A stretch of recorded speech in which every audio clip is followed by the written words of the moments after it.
They had to keep their old options at the old prices and work to solve the problems.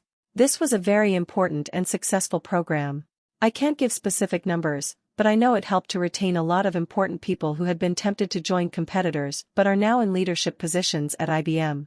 Also, it sent a message to everyone, including the executives who were excluded, that we really intended to tie our performance to share price and that we wanted to align our interests directly with those of the shareholders. And, finally, it sent a message, the first of many to follow, that compensation at IBM was going to be performance-based, not simply length of employment-based. Other changes I've described in detail, the changes made to the stock option program principally because I wanted to underscore my belief that you can't transform institutions if the incentive programs are not aligned with your new strategy.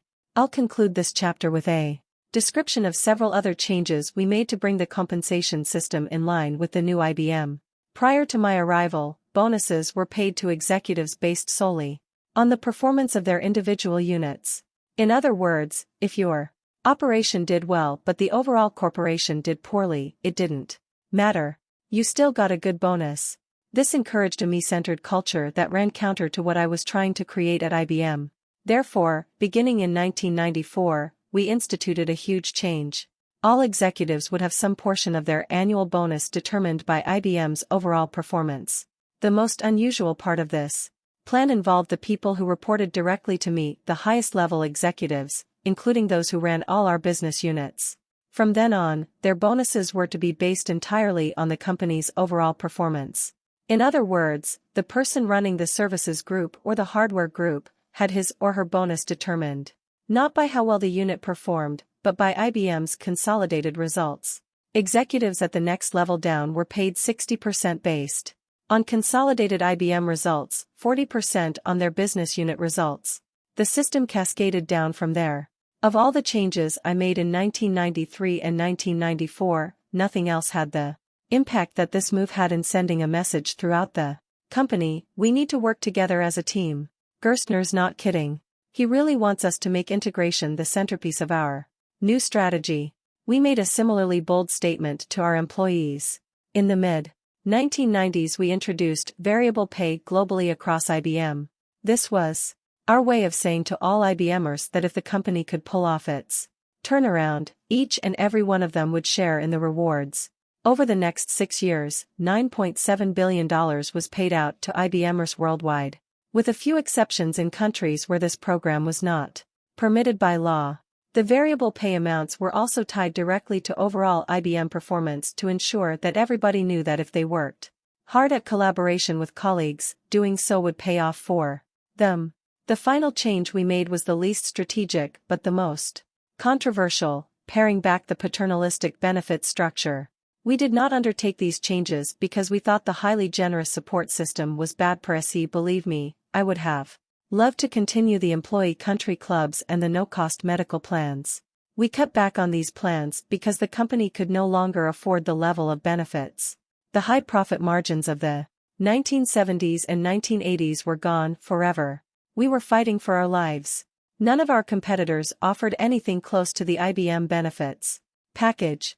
Even now, after all the changes we made, IBM benefits programs are among the most generous of any United States-based multinational corporation. Also, we changed benefits because the old system was geared to the company's prior commitment to lifelong employment. For example, the bulk of pension benefits accrued after 30 years of service. The new IBM was not a place where jobs could be guaranteed for life, nor was the old IBM after it got in trouble. So we had to create benefits programs that were more appropriate to a modern workforce. Some of these benefits changes created a great furor among a small group of IBM employees, but the vast majority of IBMers unselfishly understood that the changes were absolutely necessary for the company to survive and grow.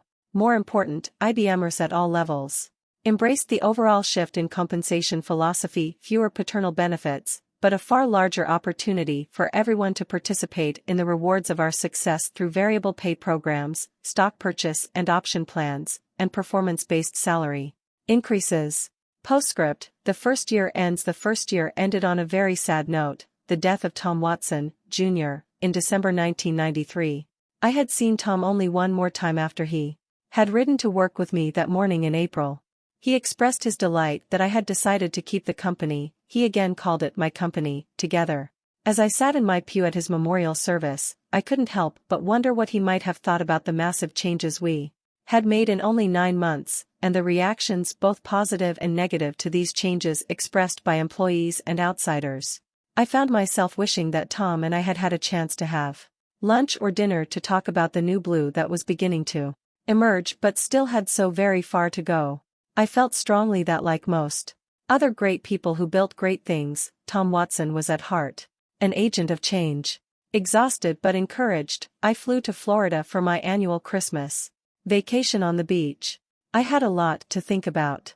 11. Back on the beach. On a gray morning 10 months after I had taken that walk on the beach in Florida, thinking about my conversations with Jim Burke and deciding whether or not to parachute into IBM, I found myself back on the same beach, mulling over the extraordinary events that had transpired since that time. I had to admit, I felt pretty good. Few had given us any chance of saving IBM, but I knew now that the company was going to make it. We'd stopped the bleeding, reversed the breakup plan, and clarified IBM's basic mission. The holes in the hull had been patched. This ship was not going to sink. My thoughts turned to what lay ahead. What would Act 2 look like? Logic and my own experience dictated a straightforward set of priorities: invest in new sources of growth, build a strong cash position, and do a more rigorous assessment of our competitive position. However, doing all of that wasn't enough. Even if we restored growth, even if we built up some momentum with customers, and even if we made the company more efficient and less bureaucratic, that wouldn't truly bring IBM back. For IBM's turnaround to be successful, this company would have to regain its former position of leadership in the computer industry and in the broader world of business.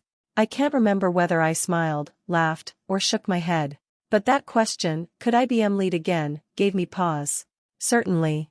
It would be easy, and expected, for the CEO to declare that the company would lead again. But as I thought about what it would actually take for that to happen, all of my original doubts about accepting this job came flooding back. First of all, the track record of IT companies that had been pulled back from the brink was dismal. I thought of Wong, Data General, Sperry Burroughs, today's Unisys, DEC. Even when companies were rescued, they usually survived as also-rans or found another partner to merge with or put themselves up for sale. Most troubling was the computer industry's trajectory. Basically, it was moving away from IBM's traditional strengths. The PC wasn't an endgame, and the mainframe wasn't dead. But it was obvious that in the emerging computing model of which the PC had been a harbinger, power was migrating rapidly away from centralized computing systems and traditional IT. And this was, in turn, changing the mix of IT customers. IBM sold to large businesses, governments, and other institutions. But more and more, IT was being bought by consumers, small businesses, and department heads inside big companies. The emerging computer model was also changing what those customers were buying. We built industrial strength behind Thesines computers and software while the world, it seemed, was moving to desktop, laptop, and palmtop. All of our research and development, engineering, and rigorous testing ensured that our product never went down. Reliability, dependability, and security, these were the bedrock of IBM's brand. But people didn't seem to mind rebooting their PCs 3 times a day. We sold through a direct sales force, the vaunted, blue-suited IBM customer representative, part salesperson, part business and technology consultant. A tremendous asset, but also the most expensive way to sell any product or service. The market was abandoning that model and going to retailers and toll-free numbers. Overall, the tasks we were being asked to take on were spreading beyond the domain of the CIO and into every corner of business operations, places where IBM had not, in general, ventured and where we lacked strong customer relationships. And, most ominously, value and profit margins were shifting away from hardware, which was becoming more commoditized, and toward software. And, it was beginning to appear, toward services. Then, look at who we were up against. The people running our competition were, without doubt, the next generation of hypercapitalists: Bill Gates, Steve Jobs, Larry Ellison, and Scott McNealy. These guys were hungry, and they stayed hungry no matter how much wealth they accumulated. And it was awe-inspiring the way they ran their companies, the people they attracted, how they paid them, their work ethic: young, aggressive, flexible, willing to work around the clock. The whole Silicon Valley ethos, lightning speed to market with just good enough products, wasn't simply foreign to IBM, it was an entirely new game. Even without considering this formidable competition, our own strategy raised some daunting implications. What we had done so far to unify IBM, reorganizing around industries rather than countries, consolidating our marketing, and changing our compensation plans, had been relatively easy to accomplish. What lay ahead, devising a strategy for a fundamentally new world and reinventing an encrusted culture from the DNA out, that was a challenge of a vastly different order.